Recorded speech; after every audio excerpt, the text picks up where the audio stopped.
Hey, my name is Justin. This is my good friend Rob Waddy. He's kind of drifted out of my network in the past little while, but we kind of reconnected through some events lately. And, well, tell us about yourself, Rob Waddy.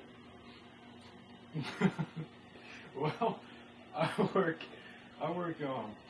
at the hotel downtown right now as a stalker, and right now I'm just kind of working, seeing what jobs are out there, saving up money, and looking for better opportunities. Awesome. Well, what are some networking strategies that you use kind of day to day? Networking strategies, I would say, basically just try to keep in touch with people.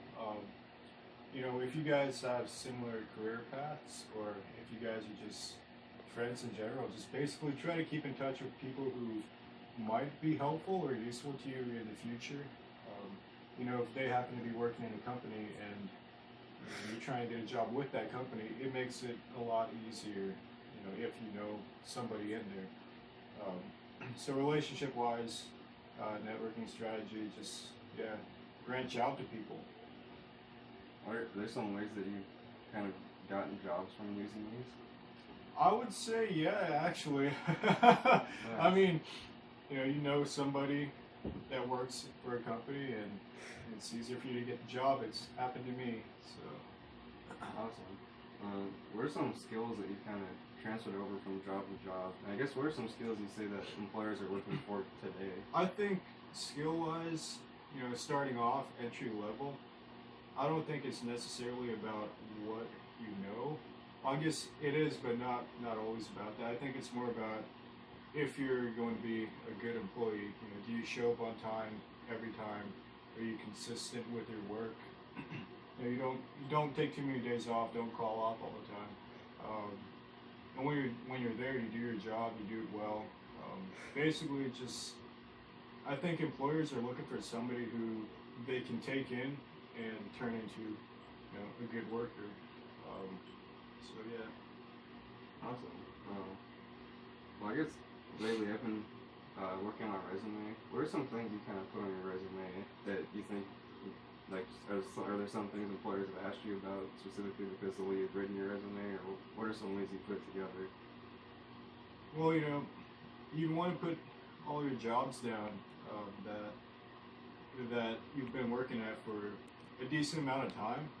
Like, let's say you've been working at a job for a couple months and you decide you don't like it, you want to quit.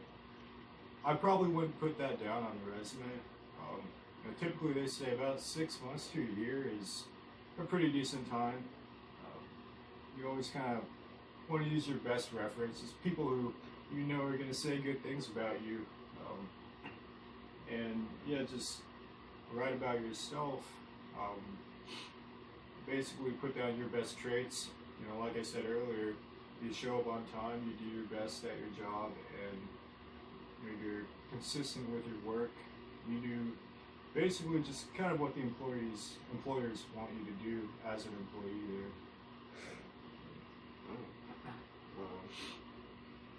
Well, I guess another question I kind of have are, what are some strategies you use to manage your time more effectively? For time management, I guess, I've never really had a problem with it, but I think the best thing you can do is just prioritize, what's more of a priority, like things you need to get done compared to things that you want to get done but don't necessarily need to do it at the time. Like, for example, your job is a priority. You got to show up to work every day. And once you get off work, then you can kind of go from there and see what you want to do for the rest of the day. Basically, it's kind of like needs and wants. That's how I'd say manage my time. Just live in the moment, and don't schedule more than you think you can handle. If you think that it's going to be too much for you or too hectic, then try to schedule it for another day or another time.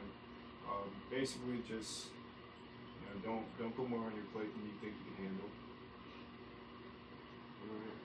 That's probably something I do a little bit too much. Yeah. But yeah. Well, thank you. Thanks a lot for letting me ask those questions. Have a great rest of your day. Thanks.